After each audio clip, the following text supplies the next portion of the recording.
Hello, good morning. Fine. Okay, cool. All right, so the first question is, I was creating a new shipment for Amazon. I work remotely for an established company. It wasn't able to get the bill of lading over to the offices before the carrier was there for pickup. The office ended up creating a bill of lading. I'm seeing other instances online where sellers create their own bill of ladings. Will this cause issues during check-in? Should we try to get Amazon generated bill of lading to the carrier?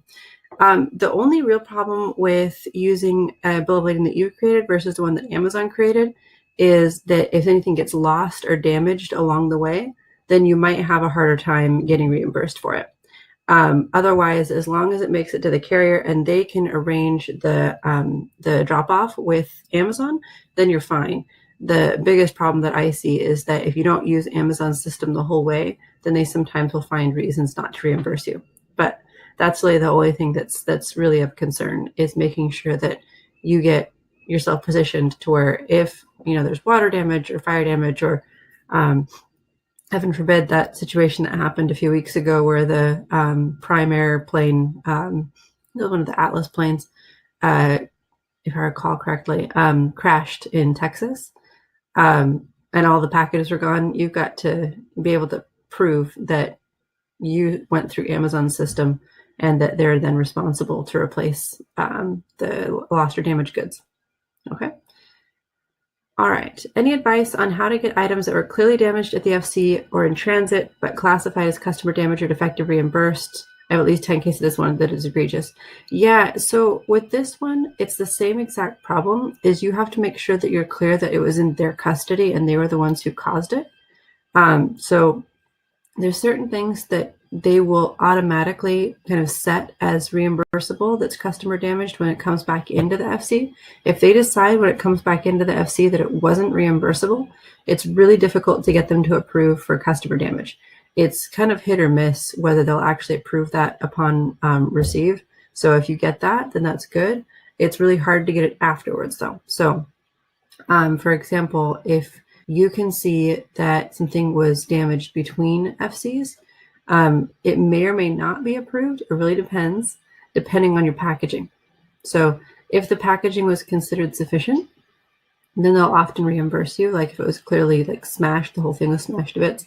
But if for whatever reason you thought that the packaging was enough, but they tossed it into a bunch of totes and it got smooshed, then they may not actually approve that. So again, there's people on the other side that are deciding this, and they have access to images and information that you don't. And then everything is imaged as it goes through the conveyor belts when it first comes into Amazon. So they can actually look up your shipment and see the image of it coming in. And so if UPS, for example, damaged the item and it came into Amazon damaged, they're not going to give you a reimbursement. And then they won't also give you a picture of the thing that they're looking at to say they're not going to give you a reimbursement. So it could have been damaged in other places, and they're not going to give you a reimbursement at that point. So there's just a whole bunch of kind of moving parts that you don't even see with reimbursements. So it's always worth it to submit with as much information as you can. I also recommend taking pictures of your product with the FBA labels before they go out.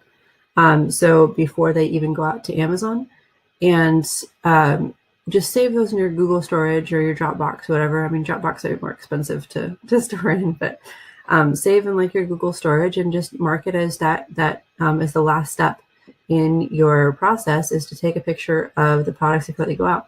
That way you've always got a record just in case, because it adds another couple of minutes to the whole process, but it saves you a lot of time when you're trying to file a reimbursement. The other thing is that if you just can't seem to get any traction with the regular team, then you just need to escalate. So send it to jeff@amazon.com, obviously Jeff Bezos, and jeff@amazon.com. All of those emails are handled by a very large executive assistant team.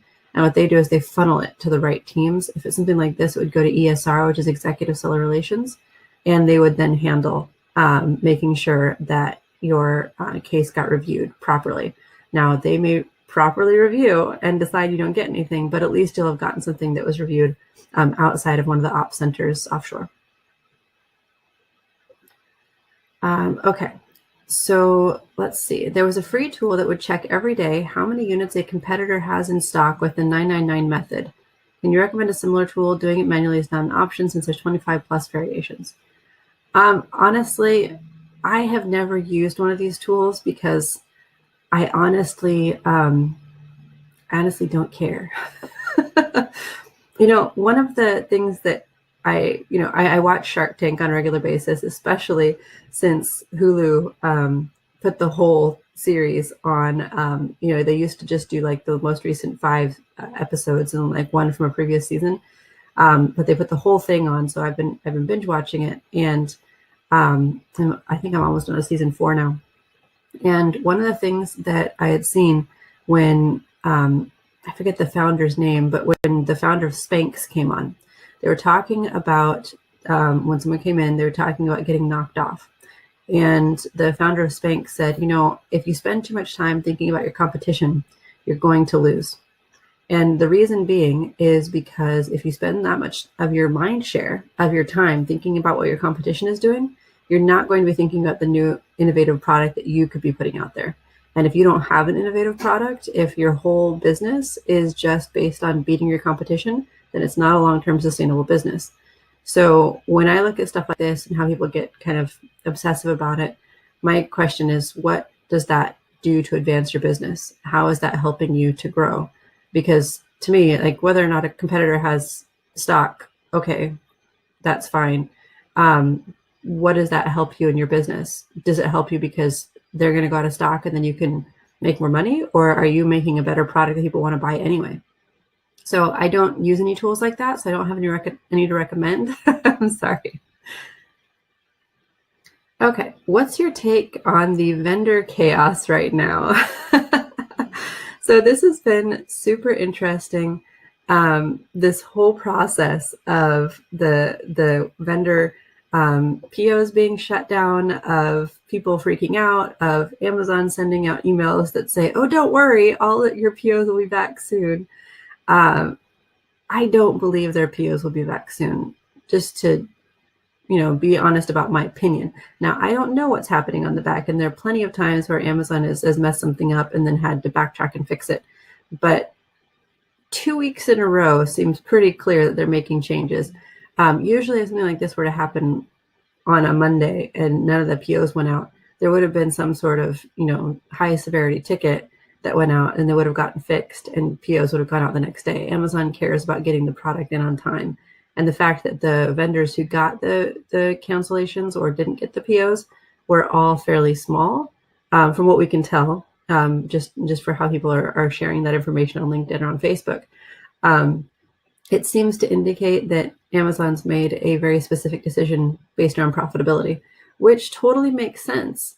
If you are, running a business where you're, just to talk to someone in Seattle can cost you, realistically, it can cost you $200 or $300 an email, sometimes more, then you don't want to have, a company that you're working with that isn't profitable. If you think about that, if you think about the fact that one email to an employee in Seattle, depending on their level, can cost you $200 or $300 to get that email read and responded to in any sort of detail, a phone call could be even more. A phone call with more than one Amazon person could be incredibly expensive. Think about the amount of profit that you're providing to Amazon. Are you providing sufficient profit margin that they're willing to take that on? Because if not, they're not going to take it on, right? You get to go to Marketplace. Marketplace, where seller support is there, and their costs are a lot lower. And also, the whole system is kind of self-service.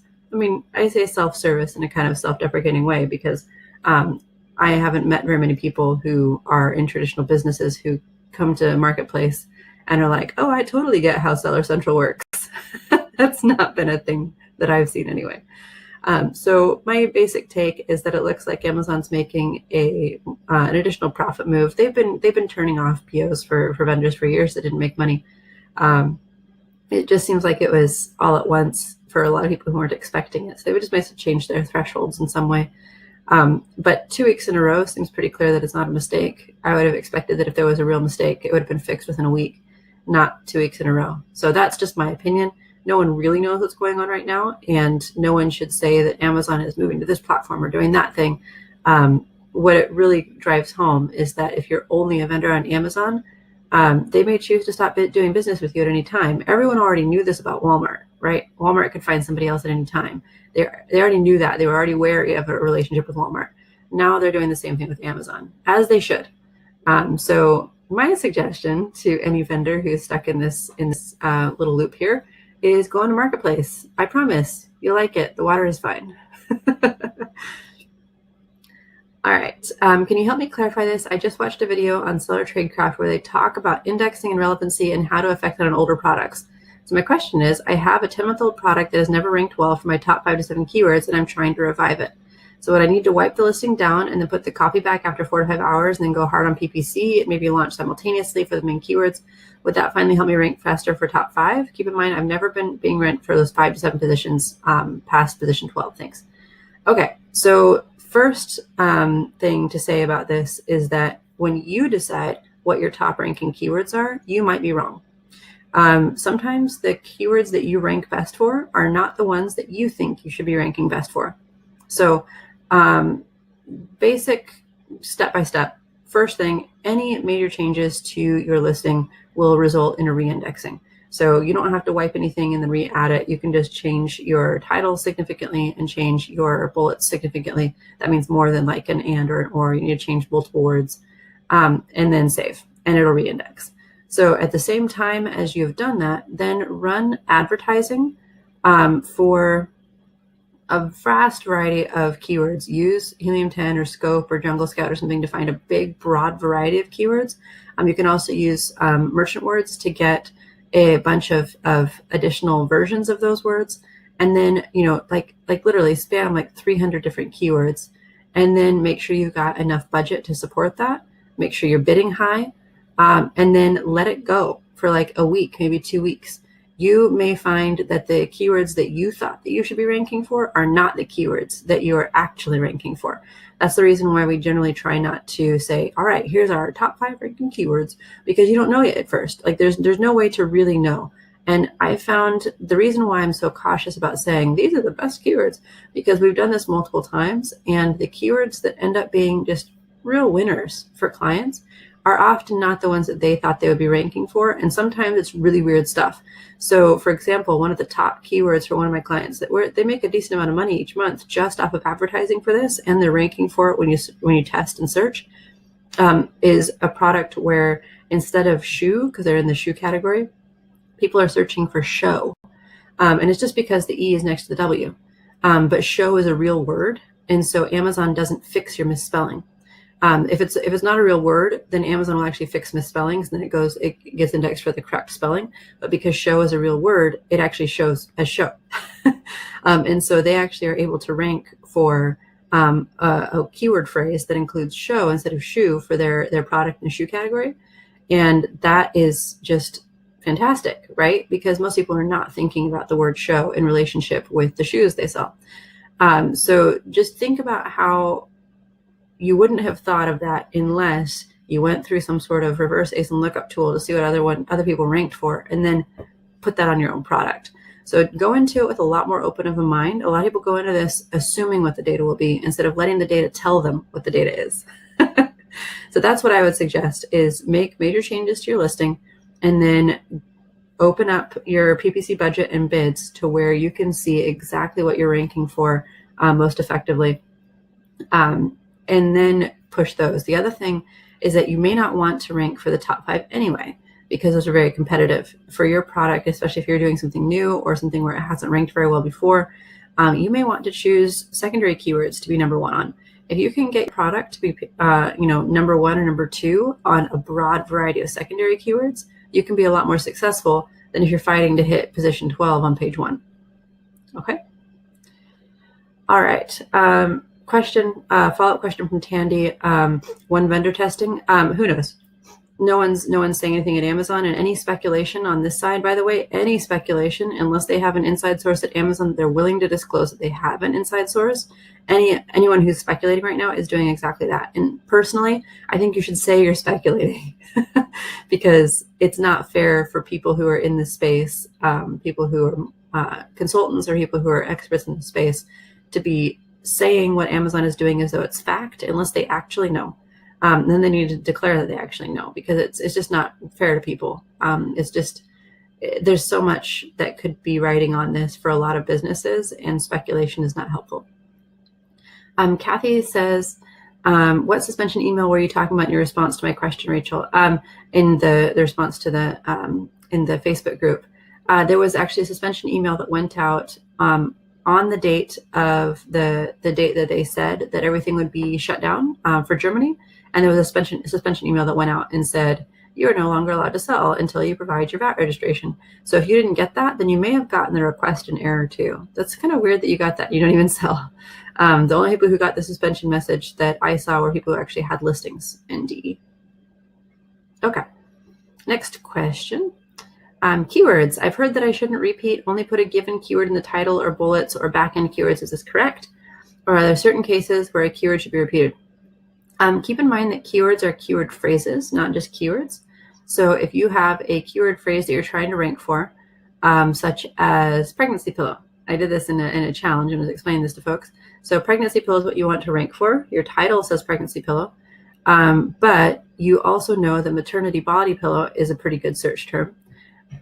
When you're putting in your title, you just need to make sure that maternity, body, pregnancy, and pillow are present for it to index. But there is some evidence to show that having the exact search term phrase gets better ranking. So at some point in your title, you should just make sure that all the keywords are present.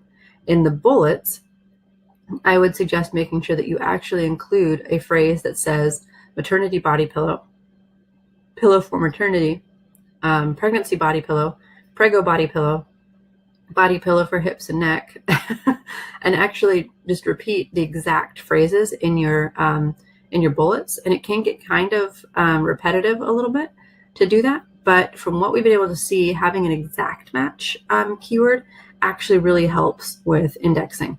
So again, in the title, don't bother to repeat it because the title indexing is the most powerful, and so it's fine. But in the bullets and in the description, if you run out of space, just put the exact phrase that you're trying to rank for, and then make sure that you're advertising for it. It's really critical. The reason why that's critical is because if you haven't ranked for something before, you're not going to organically rank for it unless someone finds you and buys you. And if you're not already organically ranking for it, you may not even show. I've actually looked for products where we just launched it and it's up and it's live. If I look directly at it, I'd go look for the title and I can't find it because it hasn't been indexed at all. So for those ones, you really need to be running ads on the exact keyword phrases that you're targeting, so that when people find it in the PPC ad and they click, then Amazon's like, oh, okay, so this is a thing that can rank for that particular keyword, because you have to train the system. It doesn't automatically say, okay, here's your keywords, you automatically get to rank. Like, that's not how it works. You actually have to get people to be interested in your product and click on it and buy things, which can be really difficult when you're first starting out. Oh, one other thing, someone mentioned the previous question about the launch simultaneously for main keywords. Don't bother with a giveaways launch, really, just don't. They're not helpful. Amazon's finding ways to devalue the movement on those, and you're wasting a bunch of inventory. Just spend that money and time on pay-per-click. It's going to be a lot more useful for you. We don't ever do giveaways for clients. First of all, it's against policy. It's explicitly against policy to do giveaways to manipulate rank. And then the second thing is that they just don't seem to work very well for the money that you're spending. PPC is more valuable. Okay. You've mentioned automated notification of product reviews. How do you get these? Which tool? Yes, I absolutely love it. FeedbackFive is the tool that we use. So basically you can just do an inventory dump of your products and just put it in there. We don't even actually use FeedbackFive for the follow-up messaging. So you can use the follow-up messaging separately, or you can use the review tracking tool separately. There are two different widgets in FeedbackFive. So we actually pay for the product review tool, and we don't use it for anything else. Their tool, for me at least, I find FeedbackGenius a lot more intuitive for the follow-up email tool. But I really hate FeedbackGenius's product review tool. So what we end up doing is using FeedbackGenius for the email follow-ups, and then FeedbackFive for the product review tracking. And for that, it's really convenient because as soon as you get a negative or neutral review, you get an email. As soon as it happens, I think it indexes like every 15 to 30 minutes or something when it goes in and checks Amazon. It might be a little bit longer, but it's pretty quick. And then every day we get a summary of what's going on client accounts. So we keep track of hundreds of products that are our top client accounts, so that they don't have to go look every day, and we just get an email whenever something comes in, and then it can be handled pretty much immediately, as opposed to going in and checking like, oh man, I got a review. Much easier to just set that up and forget about it and have it send you an email. So again, that is FeedbackFive, and that's their product review tool, the PRM, product review management, I think is what they call it.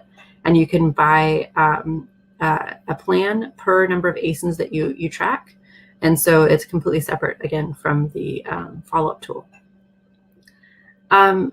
It's worth it to us. So Kathy asked if it's expensive. Is it worth it? It's worth it to us because we have quite a few clients that we support, and the FeedbackFive tool allows you to make a note as to which brand it is. And so we're able to run reports. We're able to pull data from it. We're able to see the average star rating. We're able to see the most recent reviews. Like the system keeps track of a lot of stuff for us. And it's all of our clients in one tool. And so for us, it's absolutely much cheaper than using another tool, because nobody else has a tool that easily keeps track of multiple accounts. Usually it'll sync with your account, like FeedbackGenius syncs with your account, but adding individual ASINs takes forever. Removing individual ASINs is almost impossible. So for us, I think we spend $40 or $50 a month for it, and it's absolutely worth it to not have to go in and look manually. Just to get an email with it is so much more satisfying. But our use case is pretty specific, where we don't want to go in and look. If you only have 3 or 4 products, that's all that you're paying attention to, logging in each day, going to the reviews, clicking sort by date, not going to take you very long, right? When you're talking about, hundreds and thousands of products, yeah, it's better to use a tool, definitely. And the other thing is, if you have variations, it can also be a lot easier to do a tool, because each variation gets its own review response. And so that can take a little while to sort through. Okay, all right, we got through our list in record time today. That's really exciting. If you are interested, we have a cool new challenge. It's amazon.com/your-brand. This is the way that it looks for a lot of folks. Some of the legacy brand registry folks get a number sequence, but the new ones will get a URL with Amazon.com and your brand name right after it. And we're going to be talking about storefronts. And why do I love storefronts so much? There's a couple of reasons.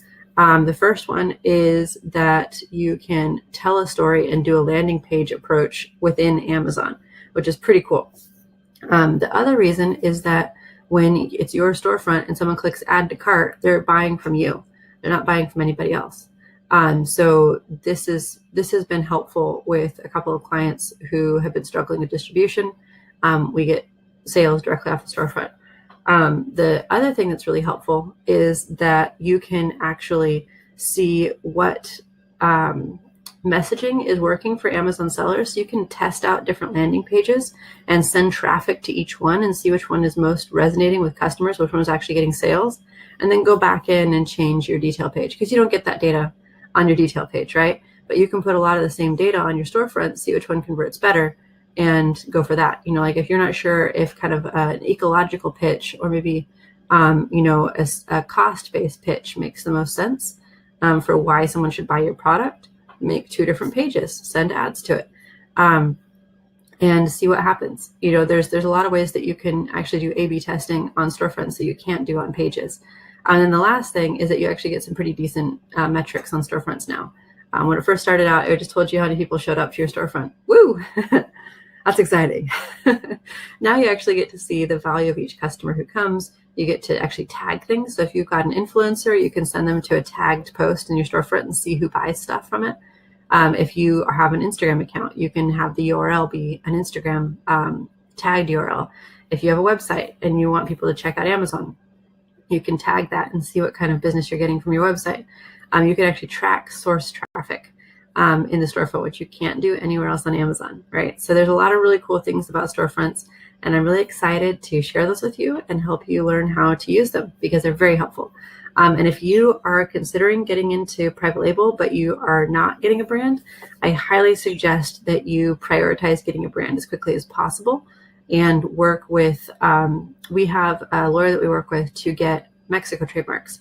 And those ones can be filed within 10 to 16 weeks at the fastest, whereas the fastest you're going to get USPTO is 10 months. And they were already behind before the government shutdown. And now everyone's just like, well, great. And now it's getting even more behind. So it can be absolutely worth it, because you do need it in the US, right? You need to protect your mark in the US.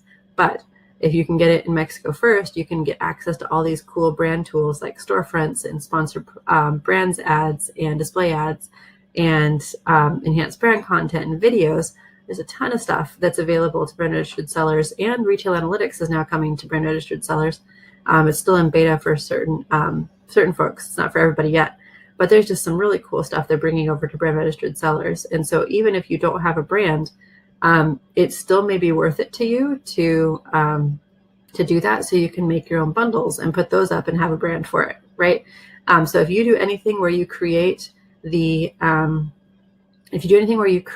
your own listings for whatever reason, whether you're doing bundles or whether you're doing your own private label or anything like that, or if you are trying to help someone else get onto Amazon and manage their stuff, if they have a trademark, just register for brand registry. There's so many cool things that you can do with that. No, you can use brand registry for merch. Yeah. So here's the way it works. You basically need to make sure that your brand is showing is the same on the t-shirts. And then what you do is you can list the t-shirts, because they're still in the Amazon catalog. So you can actually list those in the storefront. So we have a client that we do merch for. For her, she has a bunch of other products, and then she just added merch to her line. And so for her, we actually added all of the t-shirts and some hoodies to her storefront so that people could see the regular products that she has and also buy the t-shirts in the storefront. Yeah, so the brand registry guys say yes, but the difference is just how you get there. But yeah, you can put merch stuff into brand registry. So yeah, absolutely. And the other thing that's cool about that is you can get Google traffic on that as well. So if you know that certain keywords convert on Google and that people are interested in that product on Google, just add those keywords in a text box on your storefront so that you can start indexing for Google as well. Okay, awesome. I am super excited. If you guys are interested in learning how to use storefronts in a whole bunch of different ways that you may not even be aware of, join the challenge, and we will go through 5 days of setting up and managing your storefront for best possible sales and optimization across Amazon. Okay, all right. Thank you, everybody, and we'll see you next week. Bye.